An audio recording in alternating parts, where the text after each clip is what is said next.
Hello everybody, जय हिंद and welcome to Edutap. This is Deepak Thakur and guys, जैसे कि आपको पता है कि आपके UPSC, EPFO, FC and EO AO का जो एग्जाम है वो नेक्स्ट ईयर पॉसिबल हो सकता है। इसी के लिए आपकी इस प्रिपरेशन को और आसान बनाने के लिए और आपको बताने के लिए कि आपके एग्जाम में किस तरह से क्वेश्चंस जो है वो पूछे जाते हैं, एडुटैप जो है आपके लिए एक सीरीज लेकर आया था जिसमें काफी चीजें हमने ऑलरेडी डिस्कस कर ली हैं। आज हम उसके आगे चलेंगे, यानी कि इंडियन इकोनॉमी का जो नेक्स्ट पार्ट है जिसमें हम वेरियस सेक्टर्स ऑफ इकोनॉमी के बारे में जो है वो बात करेंगे। बहुत ही इंपॉर्टेंट ये आपका जो है वो टॉपिक है इस एग्जाम के लिए। ठीक है, और आज हम इसके कुछ 10 इंपॉर्टेंट क्वेश्चंस को डिस्कस करेंगे, डिटेल में डिस्कस करेंगे, सो दैट कि आपके एग्जाम से रिलेटेड जो सिलेबस वाला पार्ट है वो भी कंप्लीट हो जाए और आपको पता चल जाए कि आपके एग्जाम में क्वेश्चंस किस तरह से पूछे जाते हैं। तो गाइस देखिए, आज ये वीडियो जो है वो आप लास्ट तक जरूर देखें, क्योंकि कुछ ऐसे क्वेश्चंस आपको देखने को मिलेंगे जो कि आपको भी लगेगा कि ये क्वेश्चंस वाकई में बहुत ही ज्यादा इंपॉर्टेंट होने वाले हैं। और ये आपके कुछ क्वेश्चंस ऐसे हैं जो कि वेरियस यूपीएससी एग्जाम्स में जो है वो पहले भी पूछे जा चुके हैं। तो गई चलते हैं। बाकी आप चाहते हैं कि आपका कोई भी सेशन, कोई भी लेक्चर मिस ना हो, तो आप हमारा ये चैनल जो है सब्सक्राइब कर सकते हैं। हमारे साथ टेलीग्राम पे आप जुड़ सकते हैं, सो दैट कि आपको हर एक सेशन की पीडीएफ जो है वो आप तक पहुंच जाए। तो गाइस चलते हैं आज के फर्स्ट क्वेश्चन की तरफ, जो आज के हमारे सेशन का पहला क्वेश्चन है। तो पहला क्वेश्चन है हमारा कि which of the following correctly represent the primary sector of economy, कि कौन सा जो है वो ऐसा ऑप्शन है यहाँ पे चार ऑप्शन में से जो कि प्राइमरी सेक्टर को जो है वो डिनोट करता है, उसको रिप्रेजेंट करता है। वो आपने बताना है कौन सा जो है वो आपका सही है। देखिए, ऑप्शन ए की बात करें तो manufacturing and construction, option B है agriculture, fishing and mining, option C है banking and finance, option D है सॉफ्टवेयर एंड आईटी सर्विसेज। तो ये चार ऑप्शन हैं, आपने बताना है कौन सा जो है वो आपका करेक्ट है। तो देखिए, जब प्राइमरी सेक्टर की बात आती है तो प्राइमरी सेक्टर में आपके एग्रीकल्चर एंड इससे जुड़ी हुई जो अदर एक्टिविटीज है वो यहाँ पर इंक्लूड की जाती है। तो यानी कि आपका ऑप्शन नंबर बी जो है वो करेक्ट है। ठीक है, हालांकि जो क्योंकि प्राइमरी सेक्टर है वो इन्वॉल्व करता है extraction and harvesting of natural resources, जिसमें आपकी agriculture, fishing, mining and forestry ये सारी चीजें जो है वो आपकी आती हैं। अदरवाइज अगर हम बात करें सेकेंडरी में तो यहाँ पे मैन्युफैक्चरिंग जो है वो आपकी आती है। टर्शरी में बैंकिंग एंड आईटी जो है वो आपकी आती है टर्शरी में। तो ये जो है वो आपकी प्राइमरी सेक्टर में नहीं आती है। ठीक है, प्राइमरी में मेनली आपका agricultural, fishing, mining and forestry, ये सब चीजें, यानी कि एग्रीकल्चर एंड अदर जो उस पर डिपेंडेंट चीजें हैं वो आपकी आती है प्राइमरी सेक्टर्स में। क्लियर। बात करते हैं आज के क्वेश्चन नंबर सेकंड की। क्वेश्चन नंबर सेकंड है, consider the following statements about the tertiary sector, कि टर्शरी सेक्टर से रिलेटेड आपने बताना है कौन सी स्टेटमेंट्स जो है वो आपकी करेक्ट है। बात करते हैं फर्स्ट स्टेटमेंट की, तो it includes services such as banking, education and transport. Second है, it plays a significant role in the development of knowledge based economy. Third है, it directly involves the extraction of natural resources. तो आपने बताना है कौन सा जो है वो आपका करेक्ट स्टेटमेंट रहेगी। आपको यहाँ पे बताना है, नीचे ऑप्शंस गिवन है, आपने बताना है इन ऑप्शंस में से कौन सा ऑप्शन जो है वो आपका करेक्ट रहेगा। तो बात करते हैं स्टेटमेंट्स की, तो आपकी स्टेटमेंट्स यानी कि फर्स्ट एंड सेकंड जो है वो करेक्ट है, क्योंकि जो टर्सरी सेक्टर है यहाँ पे बैंकिंग, एजुकेशन और आईटी और ये ट्रांसपोर्ट वाले एरिया सेक्टर्स जो है वो आपके जो सर्विसेज हैं ये आपकी आती हैं टर्सरी सेक्टर में। और ये जो सेक्टर है ये सिग्निफिकेंट रोल जो है प्ले करता है इन the development of a knowledge based economy, यानी कि जहाँ पे आपकी एजुकेशन आ गई, बैंकिंग आ गई, आईटी आ गया, ऑब्वियसली वो नॉलेज बेस्ड इकोनॉमी ही बूस्टअप करेगा। ठीक है, एंड इट थर्ड स्टेटमेंट गलत क्यों है, क्योंकि ये जो है extraction of natural resources it comes in the primary sector. ठीक है, तो ये आपका टर्शरी सेक्टर का पार्ट नहीं है, तो इसलिए आपका ऑप्शन ए जो है वो आपका बिल्कुल करेक्ट रहेगा। क्लियर। बात करते हैं क्वेश्चन नंबर थर्ड की। क्वेश्चन नंबर थर्ड है, which of the following is not a part of the quaternary sector of the economy. Quaternary sector of economy का कौन सा जो है वो पार्ट नहीं। हालांकि आपको पता है कि हमारे बेसिक जो तीन सेक्टर होते हैं वो प्राइमरी, सेकेंडरी, टर्शरी होते हैं, लेकिन क्वाटनरी एंड क्वेनरी जो है आपके सेक्टर्स हैं वो आपके अल्टरनेट सेक्टर्स हैं। ठीक है, कई बार जो है वो हम देखो, अब हमारा काम है आपको हर एक चीज जो है वो बताना है ना, तो हम ये आपको इसलिए बता रहे हैं क्योंकि कई बार एग्जामिनर जो है कहीं से भी क्वेश्चन जो है वो पूछ सकता है, जो कि आपके सिलेबस का पार्ट है, इकोनॉमी का पार्ट है, सेक्टर्स ऑफ इकोनॉमी का पार्ट है ना। तो हमें जो है वो हर एक चीज, हर एक टॉपिक जो है वो कवर अप करना है।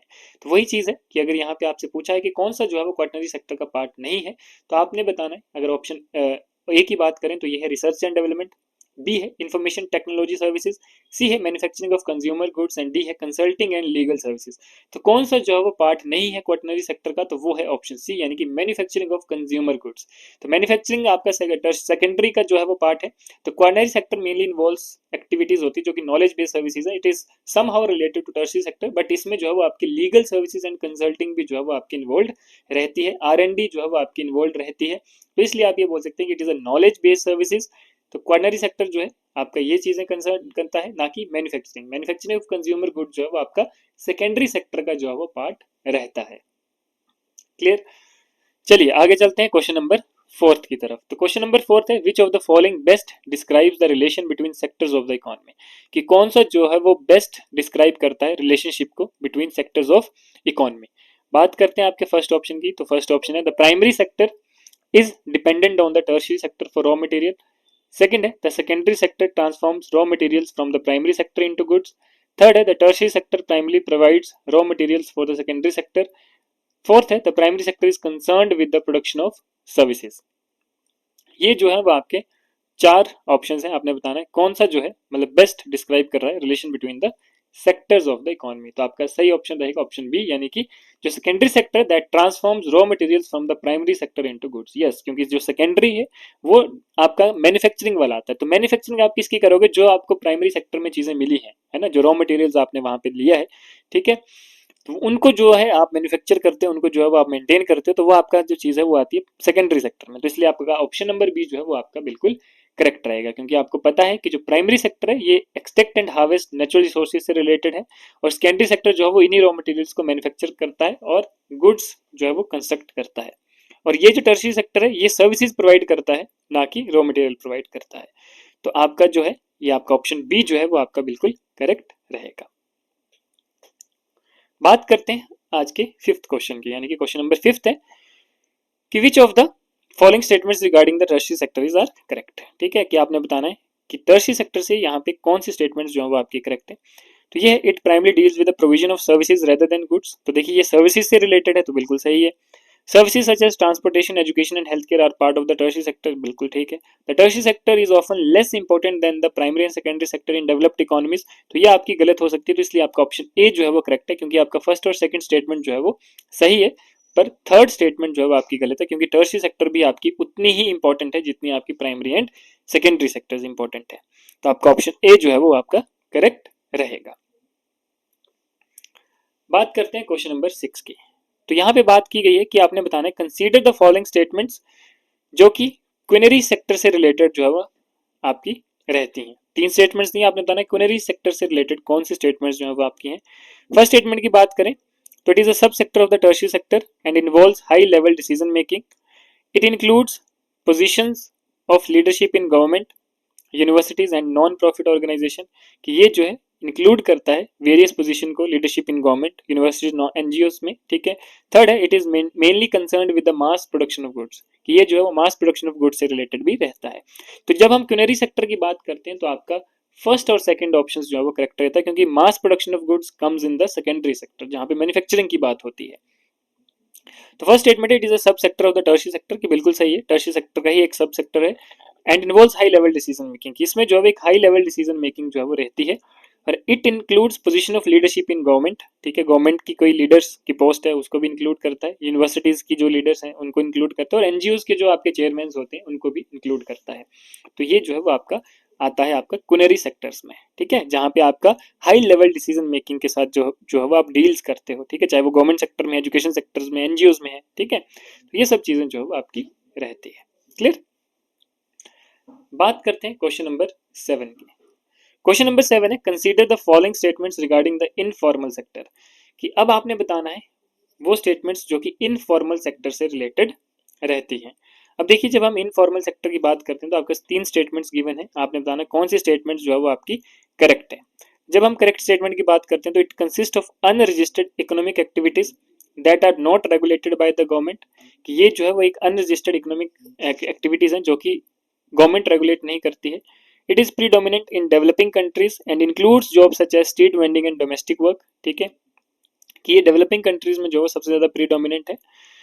थर्ड है workers in the informal sector typical have access to social security benefits, कि जो वर्कर्स हैं इनफॉर्मल सेक्टर के they have access to social security benefits. तो आपने बताना है कौन सा जो है वो इनफॉर्मल सेक्टर का स्टेटमेंट्स जो है वो आपकी करेक्ट है, जो कि इनफॉर्मल सेक्टर से रिलेटेड है। तो अगर हम बात करें आपके करेक्ट आंसर की तो वो है ऑप्शन ए, यानी कि फर्स्ट एंड सेकंड स्टेटमेंट जो है वो आपकी करेक्ट है, कि ये जो है अनरजिस्टर्ड इकोनॉमिक एक्टिविटीज जैसे कि वेंडर्स होते हैं, ठीक है, ठेले वाले होते हैं, तो वो जो है वो आपके रहते हैं इसमें, ठीक है। और डेवलपिंग कंट्रीज में ये चीजें कॉमन है, it includes occupations like street vending and domestic work, ठीक है, तो इससे जो है वो आपका रोजगार भी मिलता है, पैसा भी आप जनरेट कर सकते हो। तो ये सब चीजें जो है आपको देखने को मिलती है। बल्कि इस सेक्टर में जो है कोई भी सोशल सिक्योरिटी बेनिफिट्स जो वर्कर्स को नहीं दिए जाते, क्योंकि ये अनरजिस्टर्ड है, कोई रजिस्टर्ड नहीं है ना। तो इसलिए आपको कोई भी सोशल सिक्योरिटी बेनिफिट्स नहीं दिए जाते। लेकिन हाँ, it's common in developing countries and government जो है वो इसमें रेगुलेट नहीं करती है। ठीक है, बात करते हैं नेक्स्ट क्वेश्चन की, क्वेश्चन नंबर 8। जब हम बात करते हैं क्वेश्चन 8 की, तो क्वेश्चन 8 है which of the following statements are correct regarding the formal sector of the economy. देखिए अभी हमने पिछले क्वेश्चन में इनफॉर्मल सेक्टर की बात करी थी, ये जो क्वेश्चन है ये आपका डिपेंड करता है फॉर्मल सेक्टर के ऊपर। अब आपने बताना है फॉर्मल सेक्टर से रिलेटेड कौन से स्टेटमेंट्स जो है वो आपकी करेक्ट हैं। फॉर्मल सेक्टर से रिलेटेड अगर हम बात करें, फर्स्ट स्टेटमेंट आपकी, it includes all registered businesses and employees who are covered by government regulations. Second है, workers in the formal sector are entitled to job security and social benefits like pensions and health insurance. Third है, informal employment is a significant part of the formal sector. तो ये तीन statements जो है वो आपके पास given है, आपने बताना है कौन सी स्टेटमेंट जो है वो आपकी करेक्ट रहेगी। तो देखिए अगर हम बात करें आपकी इन तीन स्टेटमेंट्स की, तो अगर सही ऑप्शन की बात करें तो वो है ऑप्शन ए, यानी कि फर्स्ट एंड सेकंड स्टेटमेंट जो है वो आपकी करेक्ट है फॉर्मल सेक्टर से रिलेटेड। क्योंकि फॉर्मल सेक्टर है तो गवर्नमेंट का रेगुलेशन रहेगा, गवर्नमेंट्स के रूल एंड रेगुलेशंस में आपको जो है वो बिजनेसेस को, एम्प्लॉइज को रजिस्टर करना पड़ेगा, उनके नॉर्म्स को जो है वो मानना पड़ेगा। और साथ में जब ये गवर्नमेंट रेगुलेटेड है तो आपको जो है वो यहाँ पे प्रॉपर जॉब सिक्योरिटी और सोशल बेनिफिट्स जैसे कि हेल्थ इंश्योरेंस है, पेंशन है, ठीक है, जैसे गवर्नमेंट सर्विसेज होती हैं, तो वो सब चीजें जो है वो वर्कर्स को प्रोवाइड की जाती है। ठीक है, तो ये जो चीजें हैं वो आपकी रहती हैं, तो इसलिए आपका ऑप्शन ए जो है वो बिल्कुल करेक्ट रहेगा इस पर्टिकुलर क्वेश्चन का। बात करते हैं आज के क्वेश्चन नंबर 9 की। क्वेश्चन नंबर 9 है which of the following statement about the current performance of sectors in the Indian economies are correct. अब देखिए करंट के बेस पे क्वेश्चन है, तो करंट के बेस पे क्वेश्चन आना बिल्कुल एक नॉर्मल सी चीज है। नॉर्मल सी चीज है कि आपके एग्जाम में करंट से बेसिस क्वेश्चन आ सकते हैं। अब देखिए यहाँ पे करंट से बेसिस क्वेश्चन आपसे पूछा गया, अब आपने बताना है कौन सा सही है। तो फर्स्ट स्टेटमेंट है the services sector is the largest contributor to India's gross value added in 2023 to 24, कि जो आपका सर्विसेज सेक्टर है वो सबसे ज्यादा जो है वो कंट्रीब्यूटर है ग्रोस वैल्यू एडेड में 2023-24 में। Second statement, the agriculture sector showed resilience during the कोविड-19 pandemic and maintain positive growth when other sectors contracted. Third है the manufacturing sector has surpassed the services sector in terms of its contribution to employment in India, कि manufacturing sector में जो है सबसे ज्यादा जो है एम्प्लॉयमेंट जनरेशन है। तो अब आपने बताना है कौन सा जो है आपका सही ऑप्शन है। तो अगर सही ऑप्शन की बात करें तो आंसर ए, यानी कि फर्स्ट एंड सेकंड स्टेटमेंट्स जो है वो आपकी करेक्ट है।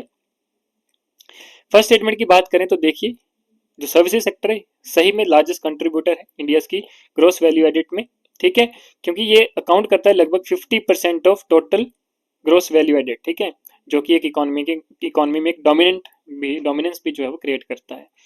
सेकंड है कि ड्यूरिंग द कोविड-19 पेंडेमिक जो एग्रीकल्चरल सेक्टर है that proved resilient growing positively due to robust monsoon condition and its essential nature.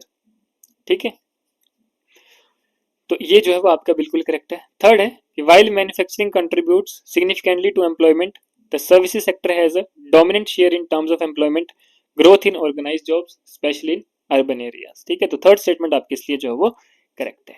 Clear, तो इसलिए आपका जो ऑप्शन ए है दैट इज करेक्ट आंसर। बात करते हैं आज के आखिरी क्वेश्चन के सेशन के, इस लेक्चर के लास्ट क्वेश्चन की, क्वेश्चन नंबर 10। क्वेश्चन 10 है which of the following recent initiatives is related to enhancing the performance of different sectors in the Indian economy, कि कौन सा जो है वो रिसेंट इनिशिएटिव है जो कि रिलेटेड है to enhance the performance of different sectors in the Indian economy. तो सबसे पहली स्टेटमेंट है द प्रोडक्शन लिंक्ड इंसेंटिव यानी कि पीएलआई स्कीम्स जो है that aims to boost domestic manufacturing and export in key industries. Second है The PM Gati Shakti Master Plan जो that is focused on enhancing agriculture output through advanced irrigation system. Third है the National Logistic Policy यानी कि NLP focuses on reducing the cost of logistic and improving infrastructure in the transportation sector। तो ये तीन statements आपको given है, आपने बताना है कौन सी जो है वो करेक्ट है। तो देखिए जब हम आपके करेक्ट की बात करेंगे तो ऑप्शन है यानी कि फर्स्ट एंड थर्ड जो है वो आपकी करेक्ट है। अब फर्स्ट एंड थर्ड क्या है, फर्स्ट की बात करें तो जो PLI स्कीम है ये लॉन्च की गई थी for sector such as electronic, pharmaceuticals, textile and automotive, ताकि डोमेस्टिक मैन्युफैक्चरिंग यानी कि मेड इन इंडिया को जो है वो बूस्टअप किया जाए और एक्सपोर्ट कैपेबिलिटीज को जो है एनहांस किया जाए, उनको बढ़ाया जाए, स्ट्रेंथन किया जाए। तो फर्स्ट स्टेटमेंट आपकी करेक्ट है। बात करते हैं सेकंड आपकी इनकरेक्ट इसलिए क्योंकि जो पीएम गति शक्ति है ये ट्रांसपोर्टेशन को बूस्ट करने के लिए है, ठीक है, मल्टी मॉडल लॉजिस्टिक इंफ्रास्ट्रक्चर है जो कि ट्रांसपोर्टेशन को बूस्ट करने के लिए और इंडस्ट्रियल सेक्टर को बूस्ट करने के लिए, ना कि एग्रीकल्चर और इरिगेशन को जो है वो डायरेक्टली बूस्ट अप करने के लिए या सपोर्ट करने के लिए। तो ये मेनली फोकस जो पीएम गति शक्ति का वो ट्रांसपोर्टेशन पे, हाईवेज पे है, इंडस्ट्रियल सेक्टर्स पे है, इस पर जो है वो ज्यादा फोकस है, इसलिए ये स्टेटमेंट आपकी इनकरेक्ट थी। थर्ड स्टेटमेंट की बात करें, एनएलपी यानी कि नेशनल लॉजिस्टिक पॉलिसी, ये जो इसका जो एम है, इसका एम है एफिशिएंसी को बढ़ाना, ठीक है, enhance efficiency in India supply chain और लॉजिस्टिक कॉस्ट को कम करना, ठीक है, कि जो 13 to 14% ऑफ जीडीपी है उसको लगभग 8 to 9% लेकर आना in line with global standards. तो ये जो है वो आपकी थर्ड स्टेटमेंट है जो कि बिल्कुल करेक्ट है। तो इस हिसाब से आपकी first and third statement correct है, तो आपका ऑप्शन ए जो है वो आपका बिल्कुल करेक्ट रहेगा। तो गाइज ये थे आज के हमारे कुछ इंपॉर्टेंट क्वेश्चंस जिनको हमने डिस्कस करा वेरियस सेक्टर्स ऑफ इकोनॉमी से रिलेटेड, जिसमें हमने करंट के बेसिस पर जो क्वेश्चंस हैं वो भी हमने डिस्कस किए, जो कि आपके लिए बहुत ही ज़्यादा जरूरी है आपके एग्जाम के लिए। तो गाइज आज के लिए इतना ही, आप बन रहे हैं हमारे साथ ताकि आपका कोई भी सेशन जो है वो मिस ना हो, और आप हमारे चैनल को सब्सक्राइब कर सकते हैं और हमारे टेलीग्राम चैनल के साथ भी जो है वो आप जुड़ सकते हैं। तो आज के लिए इतना ही, मिलते हैं नेक्स्ट सेशन में। धन्यवाद, जय हिंद।